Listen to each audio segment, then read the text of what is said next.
Assalamualaikum warahmatullahi wabarakatuh. Selamat pagi anak-anak. Berjumpa lagi bersama Ibu Feti Rosi Aulia dalam mata pelajaran Otomatisasi Tata Kelola Humas dan Keprotokolan di kelas 11 OTKP 2. Bagaimana nih kabar kalian semua? Ibu berharap meskipun di pandemi COVID-19 seperti sekarang ini, kalian tetap dalam keadaan sehat ya, dan tetap patuhi protokol kesehatan yang berlaku dengan memakai masker, menjaga jarak, serta mencuci tangan. Baik anak-anak, untuk topik bahasan kita pada pagi hari ini, kita masih membahas mengenai KD5, yaitu menerapkan pelayanan prima kepada pelanggan serta melaksanakan pelayanan prima kepada pelanggan. Adapun materi pembelajaran kita pada pagi hari ini masih melanjutkan materi kita pada pembelajaran minggu lalu, yang mana pada minggu lalu kita telah mempelajari terkait pengertian dan konsep dasar dari pelayanan prima. Dan pada pagi hari ini kita membahas mengenai 3 subbab materi pada pelayanan prima, yaitu yang pertama terkait karakteristik dari kualitas pelayanan prima, kemudian yang kedua manfaat, tujuan, fungsi, serta tolak ukur dari pelayanan prima, dan yang ketiga yaitu attitude, behavior, dan teamwork.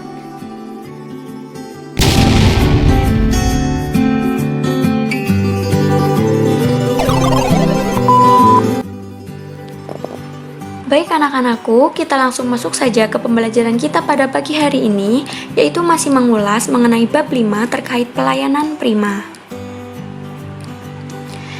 Nah, di sini Ibu memiliki suatu quotes atau kata motivasi untuk lebih menambah semangat dan motivasi kalian pada pembelajaran kita pada pagi hari ini, yaitu kelemahan terbesarmu adalah ketika kamu menyerah, dan kehebatan terbesarmu adalah ketika kamu mau mencoba sekali lagi. Jadi anak-anak, jika kalian memiliki suatu keinginan atau cita-cita yang ingin kalian capai, maka hendaknya kalian jangan menyerah untuk menggapai cita-cita tersebut. Sebaliknya, kalian harus terus mau mengembangkan diri kalian dan mencoba sekali lagi terhadap kegagalan-kegagalan yang kalian dapatkan, dan jadikanlah suatu kegagalan tersebut menjadi sebuah bahan motivasi kalian untuk lebih mengembangkan kemampuan diri kalian dalam menggapai apa yang kalian cita-citakan. Nah, bagaimana? Apakah kalian masih semangat untuk pembelajaran pada pagi hari ini? Tentunya harus semangat ya, anak-anak. Adapun topik isi bahasan kita masih membahas mengenai KD5, yaitu menetapkan pelayanan prima kepada pelanggan serta mampu melaksanakan pelayanan prima kepada pelanggan. Adapun tujuan pembelajaran kita pada pagi hari ini, setelah mempelajari bab ini, peserta didik diharapkan mampu menjelaskan definisi pelayanan prima, mampu mengidentifikasi unsur-unsur pelayanan prima, mampu mengemukakan jenis-jenis pelayanan prima, mampu melakukan identifikasi pelayanan prima kepada pelanggan, serta mampu melaksanakan pelayanan prima kepada pelanggan sesuai dengan standar prosedur yang berlaku. Nah, adapun materi pembelajaran kita pada pagi hari ini masih melanjutkan materi kita pada pertemuan sebelumnya, yang mana pada pertemuan sebelumnya kita telah membahas mengenai pengertian serta konsep dasar dari pelayanan prima. Dan hari ini kita akan membahas mengenai karakteristik kualitas pelayanan prima, kemudian manfaat, tujuan, fungsi, dan tolak ukur dari pelayanan prima, serta attitude, behavior, dan teamwork. Nah, anak-anak, sebelum kita membahas mengenai poin yang akan kita bahas pada pagi hari ini, kita mengulas sedikit nih apa yang telah kita pelajari pada pertemuan sebelumnya, yaitu terkait pengertian dari pelayanan prima. Nah, apa ya pengertian dari pelayanan prima itu sendiri?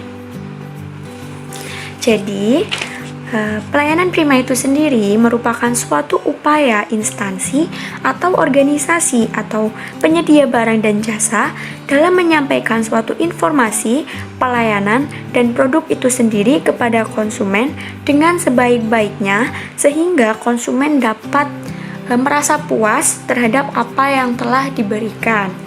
Atau dengan Kata singkatnya atau lebih diringkas lagi menjadi suatu kegiatan atau pelayanan yang dilakukan dengan sebaik mungkin kepada para pelanggan sehingga pelanggan atau konsumen dapat merasa puas terhadap pelayanan yang telah diberikan tersebut. Nah, masih mengingat ya anak-anak terkait pelayanan prima itu? Baik, selanjutnya kita masuk ke poin pembelajaran kita pada pagi hari ini, yaitu karakteristik kualitas pelayanan prima. Adapun karakteristik di sini dimaksudkan dapat juga dikatakan sebagai unsur-unsur dalam kualitas pelayanan prima. Jadi apapun pelayanan yang diberikan kepada pelanggan, tentu sudah ada suatu unsur-unsur yang dinamakan dengan kualitas pelayanan. Kualitas yang dimaksud di sini adalah suatu kondisi dinamis yang berhubungan dengan proses, produk, barang, jasa, manusia, dan lingkungan yang memenuhi harapan kualitas pelayanan. Nah, anak-anak, kita bahas satu persatu ya terkait karakteristik atau unsur-unsur dari kualitas pelayanan itu sendiri. Nah, yang pertama ada penampilan. Penampilan di sini sangat diperlukan untuk melakukan suatu pelayanan prima kepada para pelanggannya. Karena dengan penampilan yang baik, maka dapat meyakinkan pelanggan pada saat memberikan pelayanan. Dan dengan penampilan yang baik juga dapat menggambarkan suatu citra dari perusahaan tersebut. Misalnya sebagai suatu resepsionis, maka harus memiliki suatu tutur kata yang baik, berpenampilan yang menarik, serta memiliki postur tubuh yang proporsional dan lain sebagainya. Nah, kemudian yang kedua ada kesopanan dan ramah. Kesopanan dan ramah di sini dimaksudkan pegawai yang melayani masyarakat atau pelanggan maka memerlukan suatu sikap yang sopan, santun, sabar, dan tidak egois karena pelanggan atau masyarakat berasal dari berbagai kalangan, baik dari perbedaan tingkat ekonomi maupun tingkat status sosial. Jadi anak-anak, pegawai pelayanan tidak boleh membeda-bedakan dalam pemberian pelayanan kepada pelanggannya, terlebih dalam hal latar belakang status sosial. Nah, selanjutnya ada kesediaan dalam melayani. Pegawai harus tetap profesional atau harus benar-benar dalam melayani pelanggannya. Sebagaimana tugasnya, pegawai itu harus selalu siap melayani pelanggan yang memang memerlukan bantuannya. Jadi anak-anak, pegawai harus tetap sigap dalam waktu kapanpun dan kondisi apapun dalam melayani setiap kebutuhan yang dibutuhkan oleh konsumen, sehingga konsumen dapat merasa puas dan nyaman terhadap pelayanan yang diberikan. Nah, selanjutnya ada pengetahuan dan keahlian. Supaya dapat melayani dengan baik, maka pegawai harus memiliki suatu pengetahuan dan keahlian dalam bidang yang dikerjakannya. Misalnya, suatu petugas pelayanan yang memiliki tingkat pendidikan atau pelatihan tertentu, maka jabatannya pun harus sesuai dengan keahliannya. Jadi anak-anak, untuk menjadi seorang pegawai pelayanan tentu saja tidak mudah dan memerlukan atau telah melalui suatu kualifikasi khusus, termasuk juga dalam pengetahuan serta tingkat pendidikan yang dimiliki oleh pegawai pelayanan tersebut. Jadi tidak sembarangan ya anak-anak untuk menjadi sebuah resepsionis atau petugas pegawai pelayanan. Jadi ia harus memiliki suatu pengetahuan dan keahlian yang khusus, terutama dalam hal pemberian pelayanan. Nah, yang selanjutnya yaitu tepat waktu dan janji. Ini sangat diperlukan dalam pemberian pelayanan jika suatu pegawai dalam melakukan tugasnya dan apabila ia ingin membuat suatu janji dengan pelanggan, harus diperhitungkan terlebih dahulu apakah waktu dan janji tersebut bisa ditepati. Nah, misalnya nih, suatu perusahaan yang bergerak di bidang pembuatan karya seni seperti lukisan, ukiran, atau patung. Nah, ketika pelanggan tersebut memesan produk tersebut, maka petugas pelayanan harus memikirkan terlebih dahulu terkait estimasi waktu dalam penyelesaian produk tersebut. Misalnya, pegawai pelayanan itu menjanjikan penyelesaian atau estimasi waktu dalam penyelesaian produk tersebut itu 3-5 hari. Maka petugas pelayanan harus benar-benar mengusahakan agar dapat diselesaikan sesuai dengan estimasi waktu yang telah diprediksi sebelumnya atau yang telah dijanjikan sebelumnya, sehingga pelanggan tidak merasa kecewa dan merasa puas terhadap apa yang telah diberikan oleh perusahaan tersebut. Nah, kemudian selanjutnya ada kejujuran dan kepercayaan. Dalam melakukan pelayanan, tentunya harus memiliki aspek kejujuran dalam segala hal, baik itu jujur dalam bentuk aturan, jujur dalam bentuk pembiayaan, dan jujur dalam menyelesaikan pekerjaan tepat pada waktunya. Jadi anak-anak, petugas pelayanan harus memiliki sikap yang jujur dalam pelayanan sehingga memunculkan suatu kepercayaan pelanggan terhadap perusahaan tersebut. Misalnya dari segi perkataannya, sikapnya dalam melakukan pekerjaan, dan lain sebagainya. Dapat dipahami ya anak-anak sejauh ini?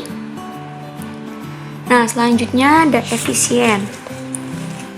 Pelayanan kepada masyarakat atau pelanggan harus dilakukan secara efektif dan efisien karena pelanggan menuntut hal-hal tersebut sehingga dapat menghasilkan suatu biaya yang murah, waktu yang singkat dan tepat, serta hasil dari pelayanan yang berkualitas. Oleh karena itu, efisien dan efektif merupakan suatu hal yang tidak dapat dipisahkan dan harus diwujudkan, serta dapat menjadi suatu perhatian yang serius dalam melakukan suatu pelayanan kepada pelanggan. Kemudian selanjutnya ada kepastian hukum. Jika hasil dari pelayanan yang dilakukan kepada pelanggan berupa suatu keputusan, maka harus memiliki suatu kepastian hukum yang jelas. Karena jika tidak memiliki suatu kepastian hukum yang jelas, maka akan berpengaruh kepada sikap pelanggan atau masyarakat. Misalnya dalam pelayanan mengurus surat-surat berharga, jika ditemukan suatu ketidakpastian hukum, maka akan berpengaruh kepada kredibilitas suatu perusahaan atau pelayanan tersebut. Jadi, tetap harus dilandaskan dengan kepastian-kepastian hukum dan peraturan-peraturan pemerintah yang jelas ya anak-anak. Nah, selanjutnya ada keterbukaan. Keterbukaan di sini dalam arti bahwa prosedur atau tata cara persyaratan satuan kerja atau pejabat penanggung jawab dalam pemberian pelayanan umum atau waktu penyelesaian dan rincian biaya atau tarif yang berkaitan dengan proses pelayanan umum wajib diinformasikan secara terbuka agar mudah diketahui dan dipahami oleh masyarakat. Sikap keterbukaan itu akan berpengaruh kepada kejelasan informasi kepada masyarakat atau pelanggan. Kemudian selanjutnya ada biaya. Biaya di sini disesuaikan dengan daya beli masyarakat, transparan dan sesuai dengan peraturan pemerintah. Jadi dalam pelayanan maka perlunya suatu penentuan pembiayaan yang wajar dan melihat atau disesuaikan dengan daya beli masyarakat. Jadi tidak bisa disamaratakan semua atau dianggap sama semua tanpa memerhatikan lapisan-lapisan masyarakat. Sedangkan yang kita ketahui lapisan masyarakat itu sangat beragam, baik dari status sosial atau ya tingkat pendidikannya. Nah, untuk itu sebagai pegawai pelanggan atau pegawai pelayanan, suatu perusahaan tersebut harus menyesuaikan biaya atau harga-harga yang telah ditentukan dengan daya beli masyarakat. Nah, kemudian tidak rasial, yaitu pegawai pelayanan dalam memberikan pelayanannya tidak boleh membeda-bedakan, terlebih membedakan ras, suku, agama, atau politik. Jadi, setiap pelanggan harus diperlakukan sama dan tidak membeda-bedakan latar belakang dari pelanggan tersebut. Sehingga semua pelanggan merasa tetap diperhatikan dan mendapatkan suatu pelayanan yang full atau yang penuh terhadap perusahaan tersebut. Kemudian yang terakhir ada kesederhanaan. Prosedur atau tata cara dalam pelayanan kepada para pelanggan harus dipermudah dan tidak berbelit-belit dalam pelaksanaannya. Jadi dalam pemberian pelayanan, petugas pelayanan hendaknya tidak berbelit-belit dalam memberikan pelayanannya dalam hal penyampaian atau dalam hal menjelaskan suatu produk atau barang yang ingin diperjualbelikan. Jadi dapat disampaikan secara sederhana atau tepat sasaran sesuai dengan prosedur pelayanan yang berlaku, sehingga prosedur pelayanan kepada pelanggan itu harus dipermudah agar dapat mudah dipahami oleh pelanggan dalam memahami apa yang dimaksud oleh petugas pelayanan tersebut. Sampai sini dapat dipahami ya anak-anak? Baik anak-anak, selanjutnya ada manfaat, tujuan, fungsi, tolak ukur pelayanan prima. Kita bahas satu persatu ya anak-anak, mulai dari manfaat pelayanan prima. Adapun manfaat dari pelayanan prima itu sendiri, yang pertama, untuk melayani pelanggan dengan ramah, tepat, dan cepat. Nah, poin pertama ini berkaitan dengan konsep dasar pelayanan prima yang telah kita bahas pada pertemuan sebelumnya, yang mana berkaitan dengan konsep dasar atau konsep sikap atau attitude, yang mana pada konsep sikap atau attitude di situ pegawai diharapkan dapat memberikan pelayanannya secara ramah, cepat, dan tepat sehingga para pelanggan itu akan merasa puas dan loyal terhadap perusahaan tersebut. Kemudian yang kedua, dapat menciptakan suasana di mana konsumen merasa diperhatikan. Dengan kita memperhatikan pelayanan prima kepada pelanggan serta konsep dasar pelayanan prima pada pelanggan tersebut, maka pelanggan tersebut secara otomatis akan merasa puas dan loyal terhadap perusahaan. Kemudian yang ketiga, menciptakan pasar yang lebih baik terhadap produk atau jasa yang dijual. Nah, salah satu tujuan didirikannya suatu perusahaan itu tentu untuk mendapatkan suatu keuntungan, dan pasti suatu perusahaan memiliki sebuah kompetitor atau pesaing baik dalam hal persamaan dalam penjualan produk maupun yang lainnya. Namun juga suatu perusahaan harus memperhatikan atau memiliki suatu ciri khas yang dapat membedakan perusahaan tersebut dengan perusahaan yang lain. Baik juga dalam hal pemberian kualitas pelayanan, harus diperhatikan betul dalam pemberian kualitas pelayanan. Oleh karena itu, dengan kita memiliki suatu ciri khas atau pemberian kualitas pelayanan yang baik, maka dapat menciptakan suatu pangsa pasar yang lebih baik lagi dan lebih meningkat lagi dari perusahaan-perusahaan yang lainnya. Kemudian yang ketiga, dapat memuaskan pelanggan. Tentu saja tujuan dari perusahaan pasti adalah untuk memuaskan suatu pelanggan. Oleh karena itu, suatu perusahaan harus betul-betul menerapkan atau memberikan pelayanan yang terbaik kepada pelanggannya agar pelanggan dapat merasa puas dan loyal terhadap perusahaan tersebut. Kemudian yang keempat, yang selanjutnya ada menempatkan pelanggan sebagai mitra bisnis. Ketika pelanggan sudah memiliki kepercayaan terhadap perusahaan tersebut, bisa jadi pelanggan tersebut itu juga dapat dijadikan sebagai mitra bisnis atau tempat dalam melakukan suatu kerjasama. Jadi suatu perusahaan tersebut juga dapat dengan mudah menyebar produk yang dijual karena telah memiliki kepercayaan dari konsumennya. Kemudian selanjutnya untuk memenangkan persaingan pasar.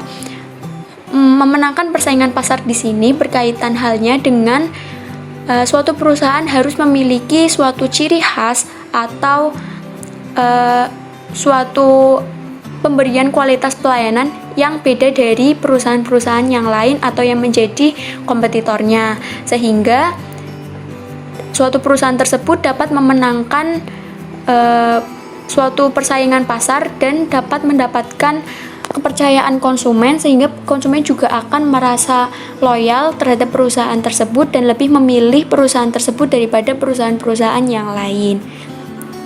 Kemudian anak-anak yang ketujuh, memberikan keuntungan yang maksimal. Jelas suatu perusahaan didirikan itu pasti untuk mendapatkan suatu keuntungan yang maksimal. Oleh karena itu, suatu perusahaan tentunya harus memperhatikan betul terkait pelayanan yang diberikan kepada pelanggannya. Kemudian selanjutnya ada tujuan dari pelayanan prima. Yang pertama, memberikan pelayanan yang berkualitas kepada pelanggannya. Sama halnya seperti tadi yang telah Ibu sampaikan ya anak-anak, ketika terdapat suatu kompetitor dengan produk yang sama misalnya.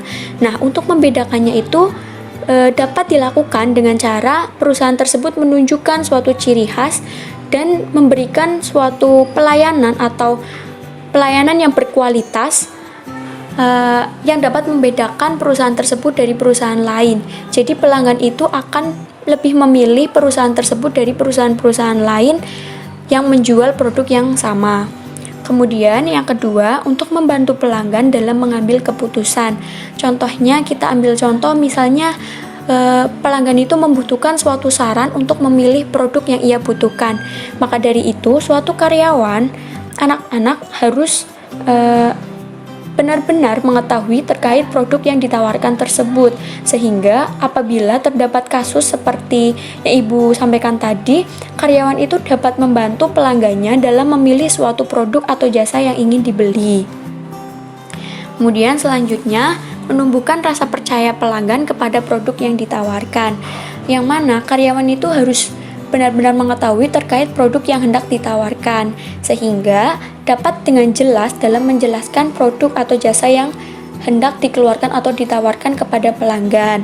Nah, dari situ, maka pelanggan akan secara otomatis percaya terhadap produk yang dikeluarkan perusahaan tersebut, dan secara otomatis juga pelanggan akan merasa puas dan loyal terhadap perusahaan tersebut. Begitu ya anak-anak.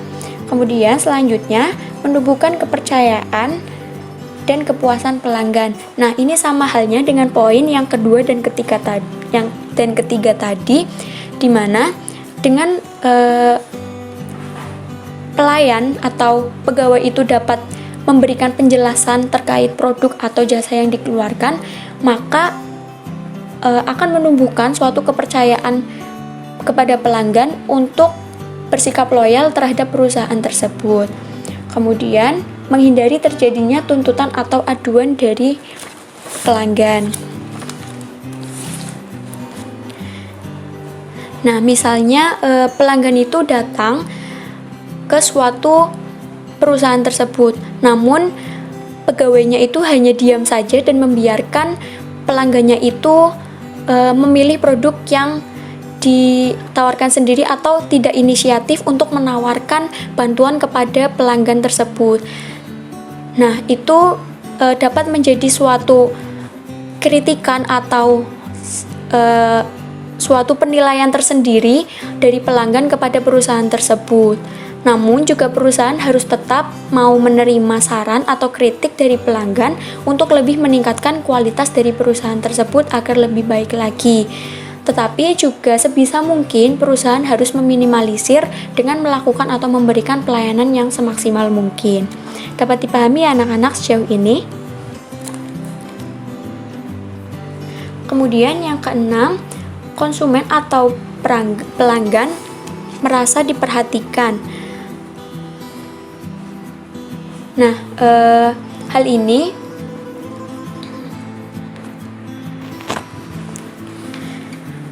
pegawai itu harus memiliki inisiatif atau berinisiatif untuk menawarkan bantuan kepada para pelanggan dan harus peka terhadap kebutuhan pelanggan, sehingga pelanggan itu akan merasa diperhatikan dan merasa diperlakukan secara baik. Kemudian selanjutnya, untuk menumbuhkan dan mempertahankan loyalitas pelanggan. Jika kita memberikan pelayanan yang baik, pelayanan yang maksimal kepada pelanggan, maka timbal balik dari pelanggan tersebut juga akan merasa puas terhadap pelayanan yang diberikan dan akan merasa loyal terhadap perusahaan tersebut. Sejauh ini dapat dipahami ya anak-anak? Nah, selanjutnya ada fungsi pelayanan prima. Fungsi pelayanan prima atau service excellence sejatinya adalah bagaimana suatu perusahaan itu dapat membangun kepercayaan dan juga meningkatkan kualitas brand di mata konsumen. Nah, di sini ada beberapa fungsi dari pelayanan prima itu sendiri. Yang pertama adalah fungsi komunikasi. Fungsi komunikasi di sini dimaksudkan suatu pegawai perusahaan itu harus memahami betul terkait produk atau brand yang dikeluarkan oleh perusahaan tersebut secara rinci. Maka dengan begitu dalam penyampaian produk atau nilai produk atau manfaat kepada pelanggan itu akan secara jelas dan mudah dipahami dan dimengerti oleh pelanggan. Sehingga di sini komunikasi antara pelanggan dan pegawai itu juga akan terjalin dengan baik dan pegawai akan paham terkait apa yang telah dijelaskan oleh pegawai. Kemudian yang selanjutnya ada sebagai fungsi ekonomi.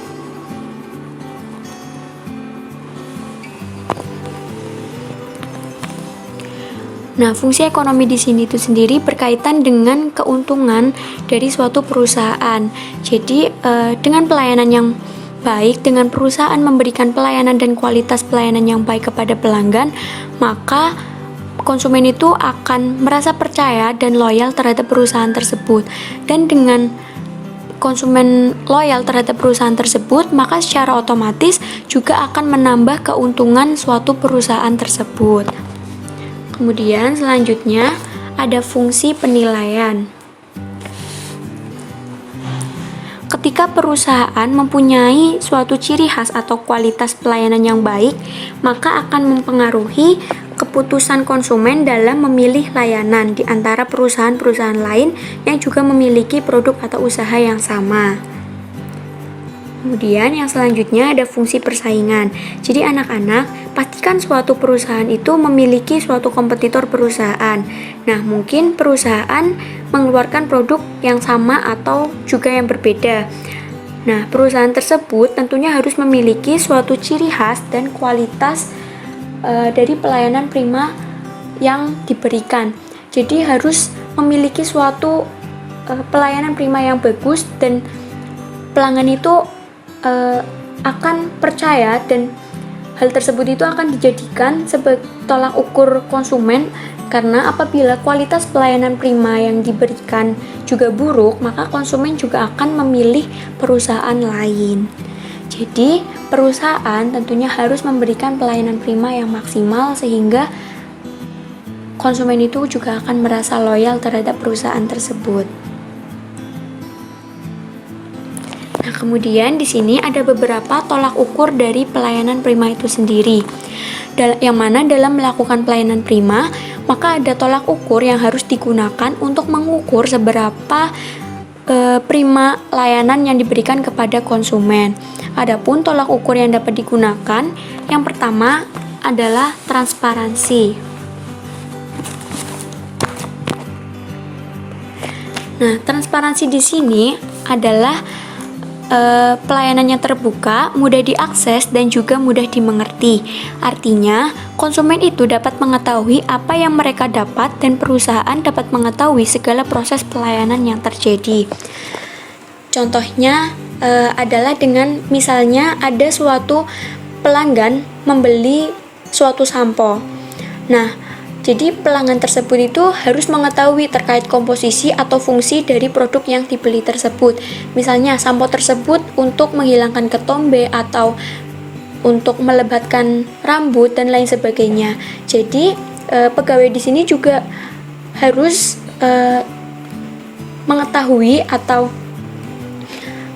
menjelaskan terkait produk yang diperjualbelikan tersebut.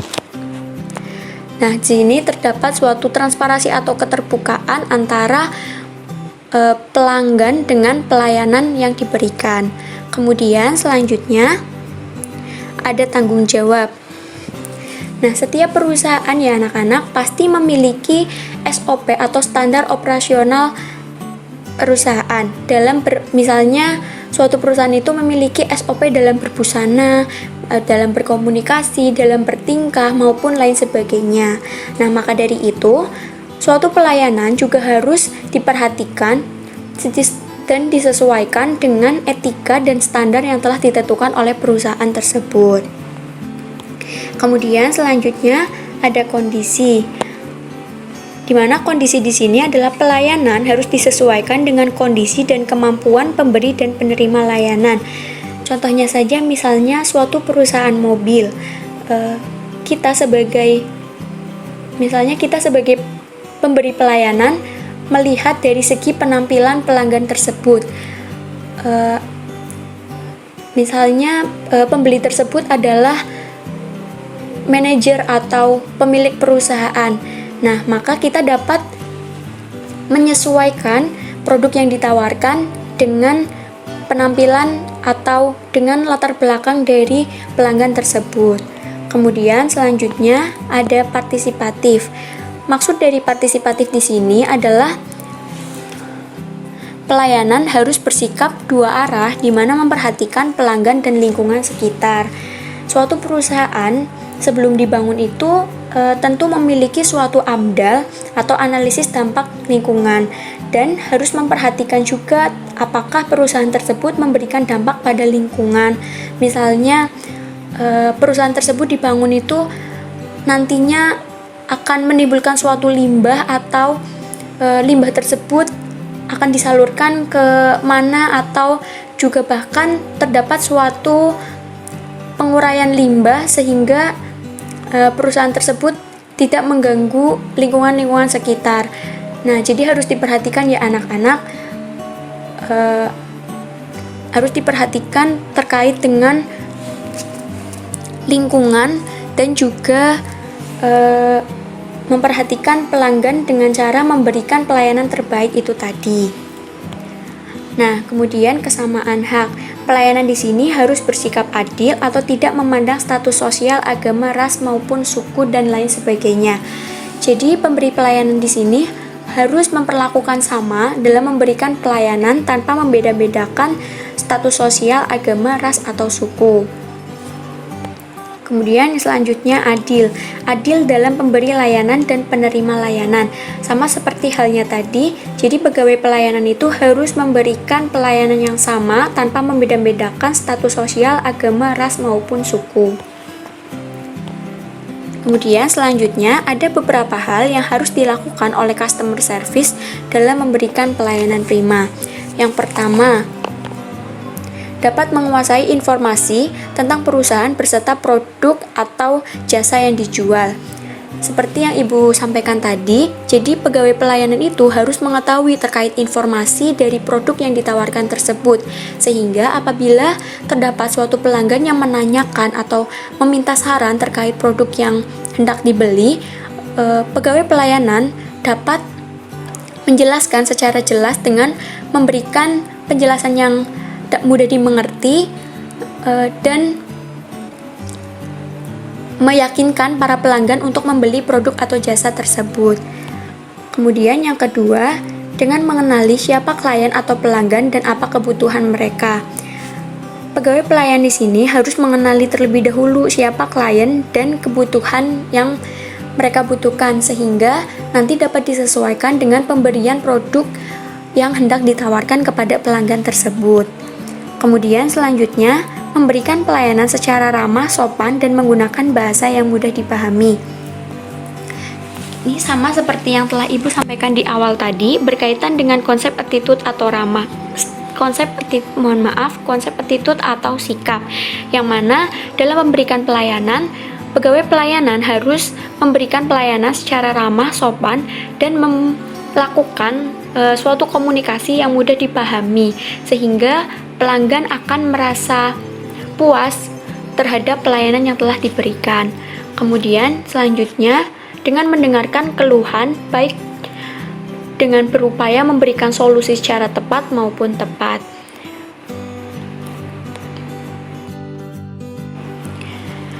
Suatu perusahaan tentunya harus mampu atau harus mau menerima kritik dan saran dari pelanggannya.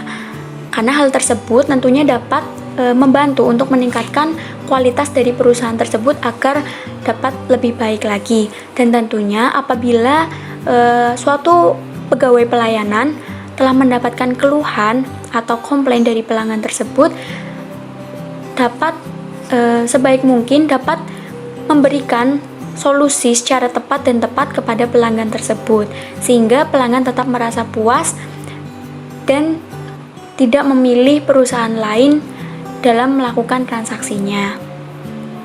Kemudian selanjutnya meminta maaf apabila melakukan kesalahan. Hal ini sangat penting dilakukan untuk tetap mempertahankan pelanggan atau mempertahankan keloyalitasan suatu pelanggan di perusahaan. Jadi suatu pegawai pelayanan tidak boleh sungkan-sungkan untuk meminta maaf apabila terjadi suatu kesalahan dalam pemberian pelayanan, misalnya dalam menyarankan suatu produk atau dalam kekurangan dalam mendengarkan apa yang diminta oleh pelanggan tersebut. Kemudian selanjutnya kita masuk ke pembahasan etiquette, behavior, dan teamwork. Kita bahas satu persatu ya anak-anak. Yang pertama yaitu etiquette. Etiquette itu sendiri atau etiquette adalah sekumpulan peraturan kesopanan yang tidak tertulis namun dianggap penting untuk diketahui oleh setiap orang untuk disebut beradab dalam hubungan satu sama lain dalam pergaulan. Jadi dalam penerapannya etiquette itu sendiri memperhatikan suatu sikap penuh dengan sopan santun, rasa hormat, keberadaan orang lain, dan mematuhi tata krama yang berlaku pada lingkungan. Jadi etiquette di sini bukan merupakan suatu ilmu yang harus dipelajari, melainkan suatu kebiasaan yang harus dilakukan secara terus-menerus, sehingga para pegawai itu juga harus memiliki suatu sikap